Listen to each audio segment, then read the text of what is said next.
Hello there. I'm one of millions of armies. My sister, my nephew, myself, my family members are great fans of Bangtan Sonyeondan. And like many of you, hearing the news that all the members will soon be in the military may have made us a little sad, but I know that this is just part of, shall we say, a South Korean young man's period in life. I look at it as a generational bond that I hope brings good memories, wonderful memories to Jin, J-Hope, Yoongi, Namjoon, Jimin, Taeyoung, and Jungkook. It's a bond between fathers and sons, grandfathers and grandsons, between brothers, between uncles and nephews, between cousins, and between friends. So I choose to look at this military service as a period of creating wonderful memories with new friends, hopefully lifelong friends, and for an opportunity to do something very different from one's profession or one's area of discipline or expertise. However, it doesn't negate the feeling of sadness, a little bit of sadness and anxiety for them. So to comfort myself, and I think this is what a lot of armies are doing right now, listening to BTS music, looking and watching and rewatching their media content. And for some of us, it's going back to their book, Beyond the Story. So selfishly, I was thinking the way to comfort me, and I hope that this also brings comfort to those of you who happen to tune in and find this channel, that it also brings you comfort. So I'd like to share the book because I feel that this is BTS speaking directly through the written word to us. And I just love hearing the words. So, shall we do this? Shall we go on a journey with Beyond the Story? And I call this 1800 with BTS because I think I can just do it for half an hour, and in seconds, that's 1800 seconds. We'll see how we go, yeah? So I hope you'll enjoy this reading.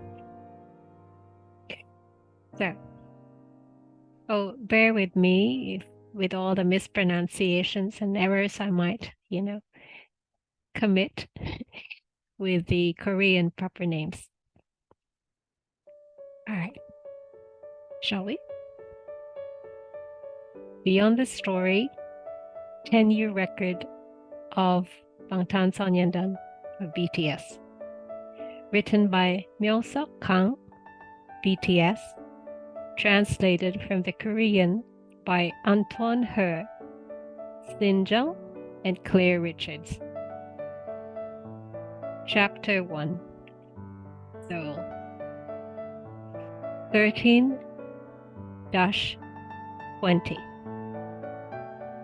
Korea's busiest crossroads is in Seoul's district of Gangnam, near Sinch Station. Those driving down the Hanam Bridge over the Han River into Gangnam will pass through these crossroads before heading to different parts of the district, like Nonhyun, Cheongdam, or Apgujeong.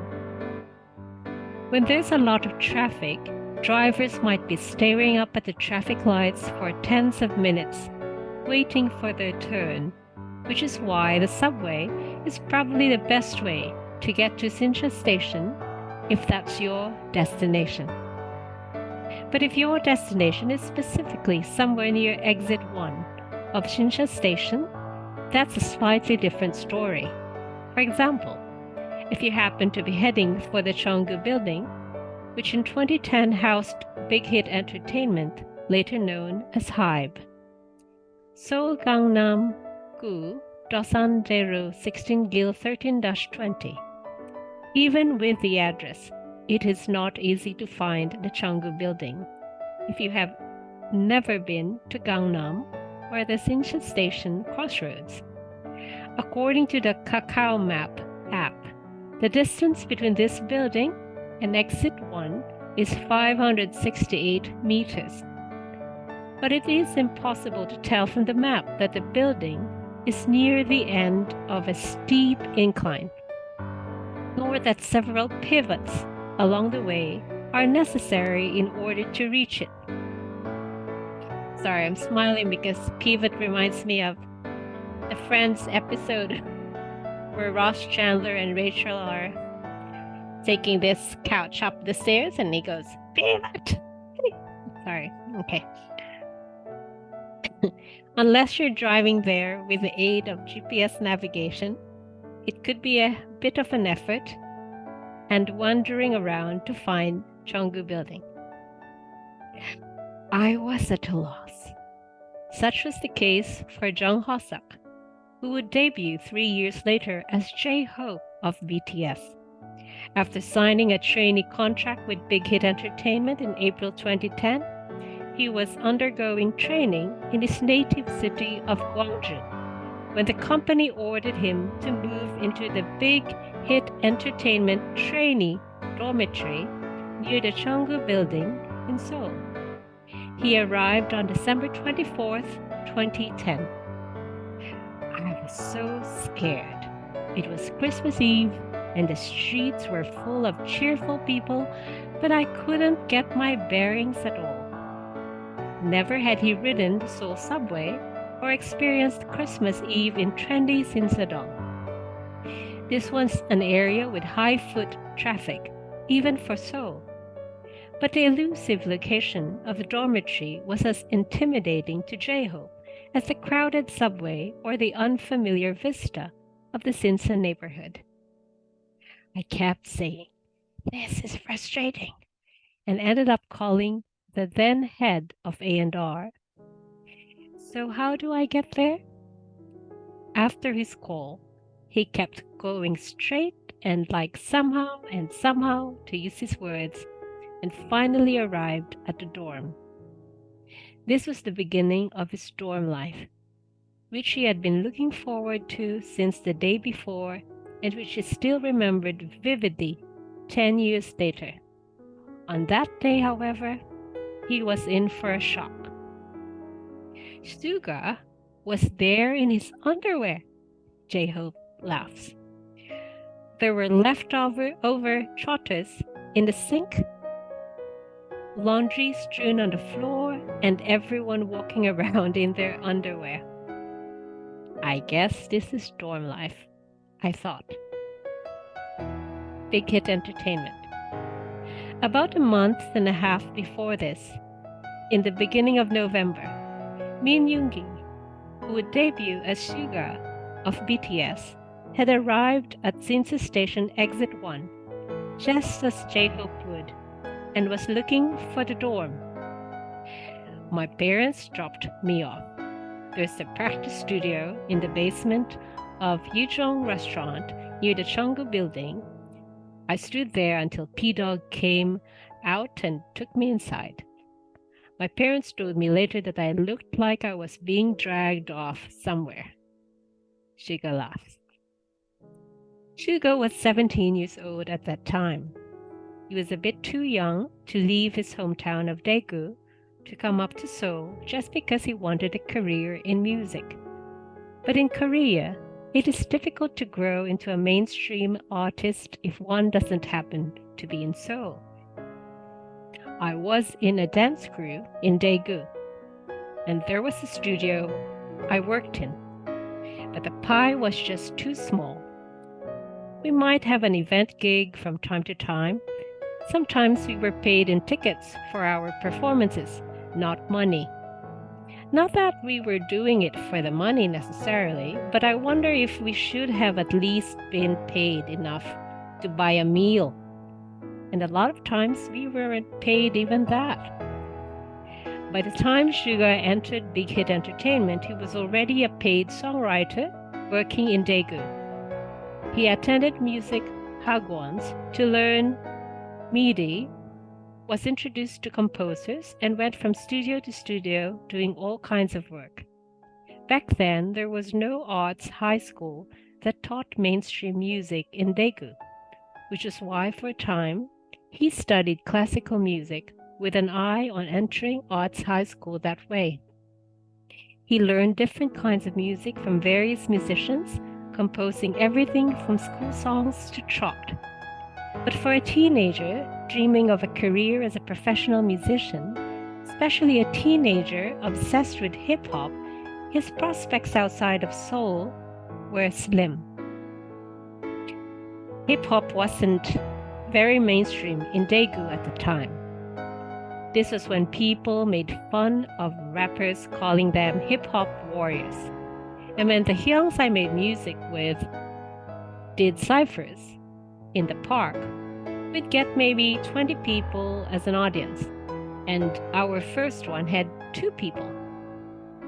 It was a fairly reasonable choice for Suga to head to Seoul in retrospect.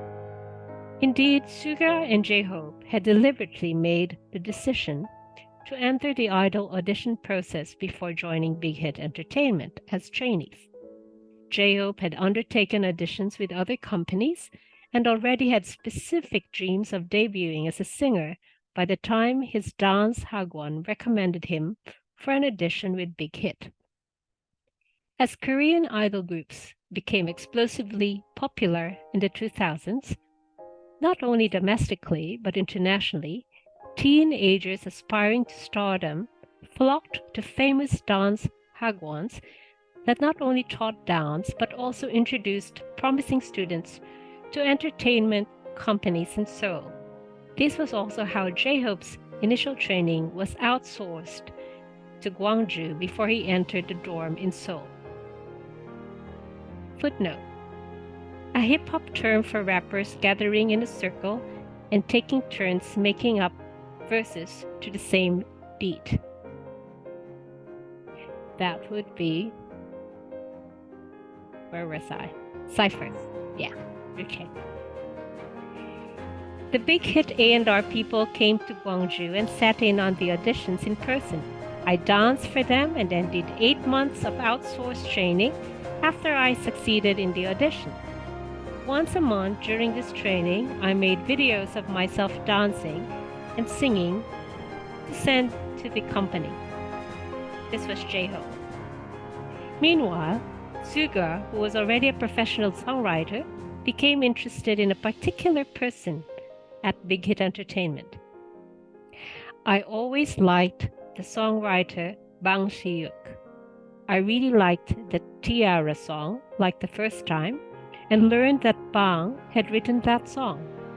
He wasn't on television or anything back then, but he was already famous as a songwriter among people in the know.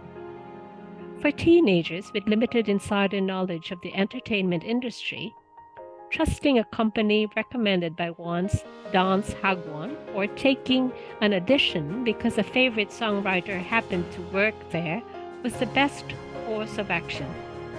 Even before the incredible success of today's BTS, Big Hit Entertainment in 2010 was already a well-respected company, more than worthy to be a young musician's dream company. Bang Si-yuk, the current chair of HYBE, established Big Hit in 2005, and by the time J-Hope and Suga had signed on, he had raised a string of successful artists like 8, J-Lim, and 2AM to stardom. 2AM's Can't Let You Go Even If I Die in particular, composed by Bang, was a massive hit that rocketed the team to supremacy. Big Hit Entertainment was hardly small fry in the scheme of things, with a stable of successful artists and the owner and main producer of the company well known for his ability to consistently crank out hits. But the team Big Hit was trying to build at the time with trainees like Suga and J-Hope, the team that would become BTS, was proving to be something of a new challenge for Bang Si-yuk. The making of a K-pop idol group is like the production of a Hollywood blockbuster. Everything converges into a single effort, including capital, planning, advertising, and PR, and even the brand value of the company itself.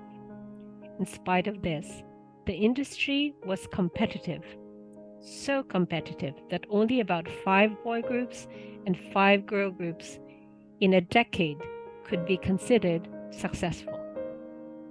Most of these popular groups came from what was known as the Big Three: SM Entertainment, YG Entertainment, and JYP Entertainment.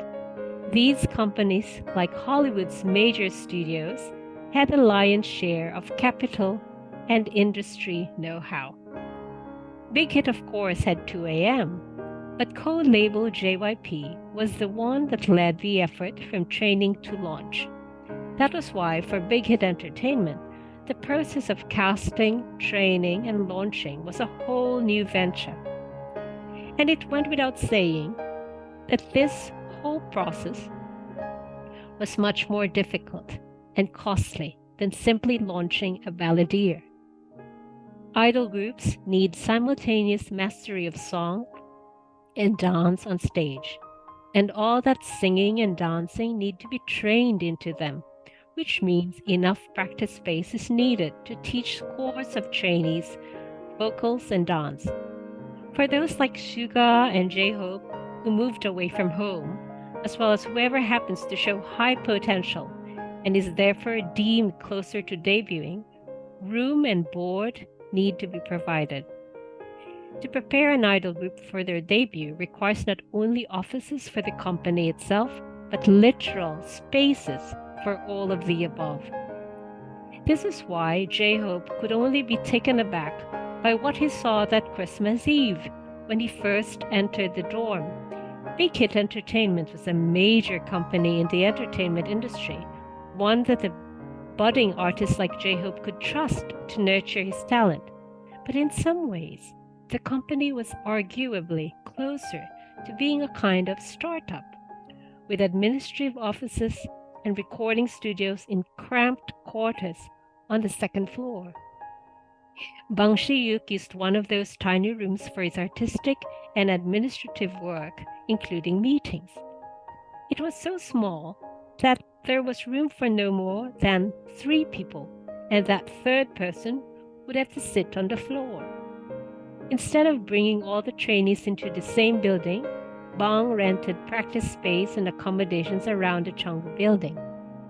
These spaces, like their offices, were only just enough for their most basic functions, which is apparent when contrasting Jungkook's practice footage from February 2013 with the BTS dance footage filmed in HYBE HQ.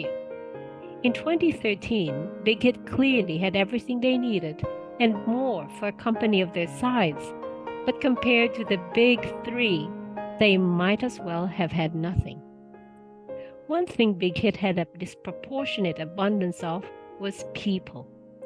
Take the trainees, for instance. There were about 15 male trainees vying to become BTS. At one point, there had been 20 trainees competing to join the girl group Glam, which debuted a year before BTS. And importantly, Big Hit also had the producer and content creator Bang Shi-eun, the producer P-Dog, and the performance director Sun Sung-duk.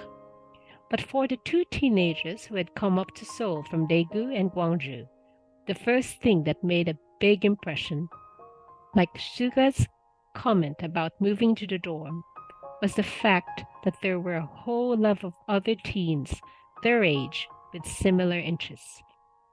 Suga remembers, I went to the recording studio and RM and Supreme Boy were there and other trainees, and we got all excited just talking about music. Rap Den.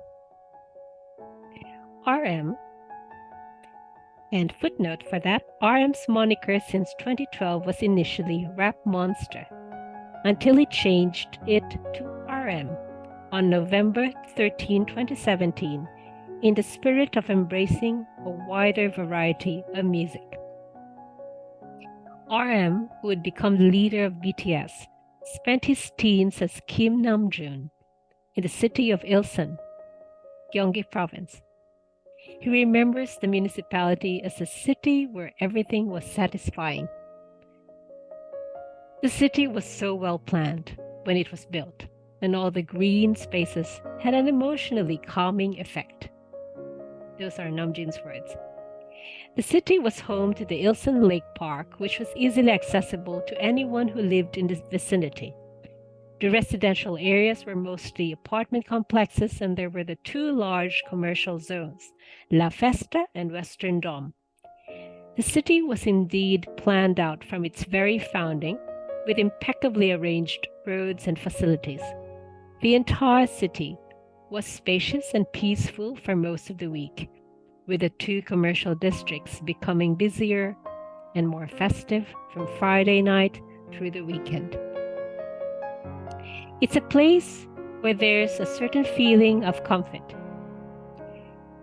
There's a little of that city gray and the bored faces of pedestrians, but there are no tall buildings or big corporate offices, which makes the sky easier to see. It has an excellent environment for concentrating on your studies. It's not the countryside, but it feels like that to me. Namjoon's words.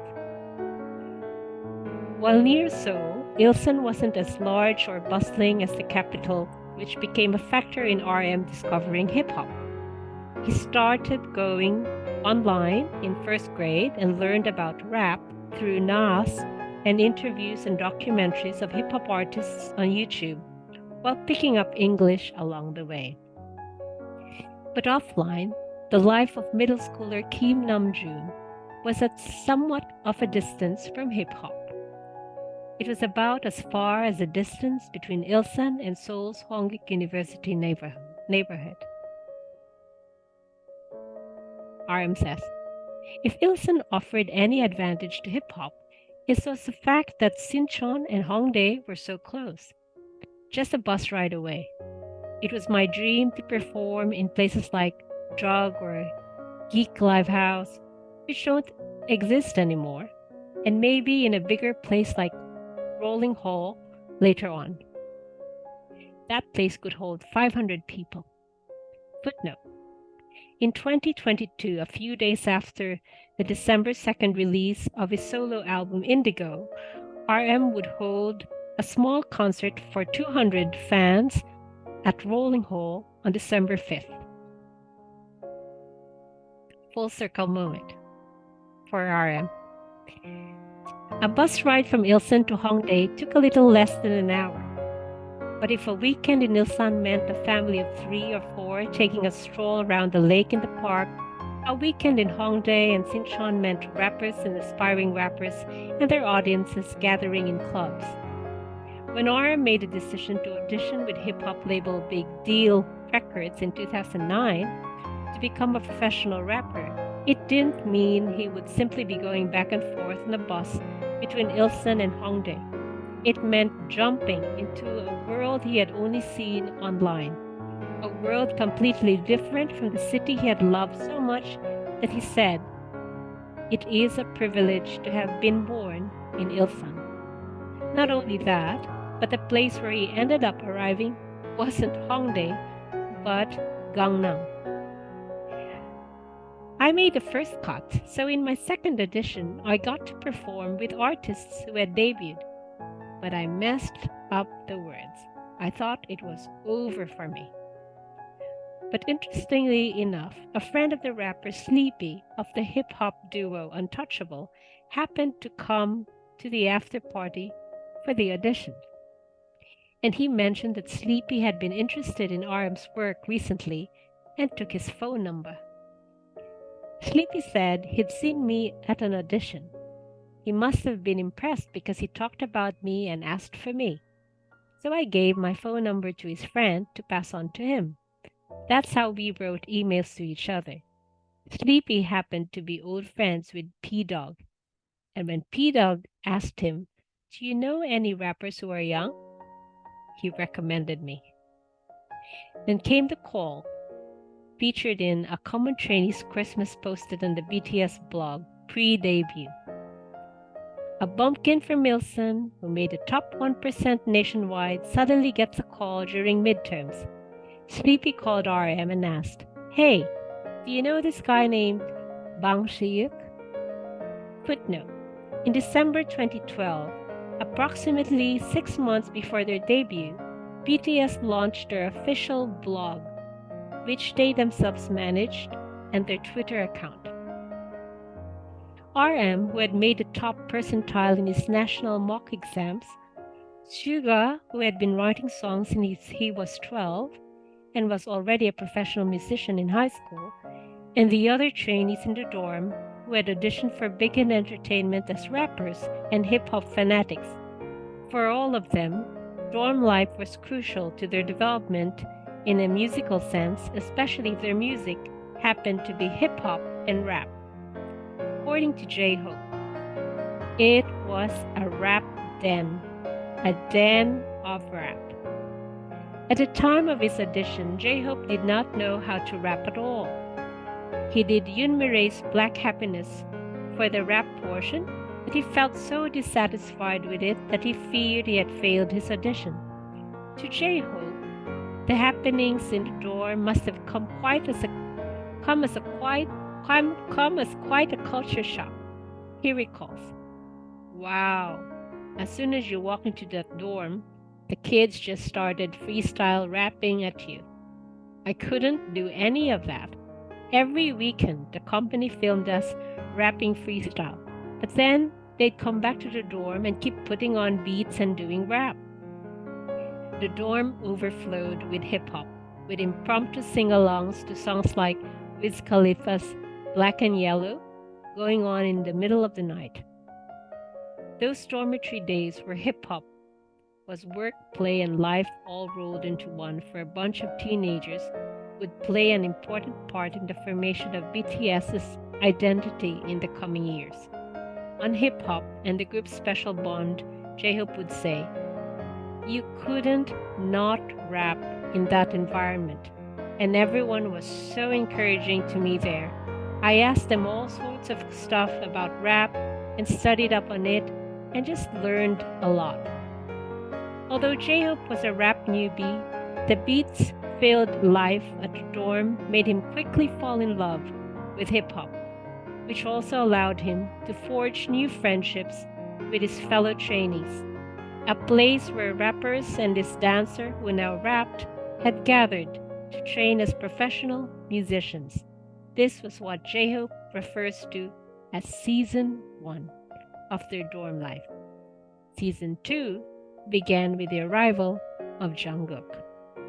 Footnote: this narrative follows the order of the members entering the trainee dorm, which is RM, Suga, J-Hope, Jungkook, V, Jimin, and Jin. The order of BTS members entering Big Hit Entertainment as trainees is J-Hope, RM, Suga, Jin, Jungkook, V, and Jimin. RM would go on to become the first trainee confirmed to debut as BTS. Wow, learn something new every day. I always thought the order of BTS members entering Big Hit Entertainment started with RM. It started with J-Hope. Fascinating. Shall we stop there? And who knows?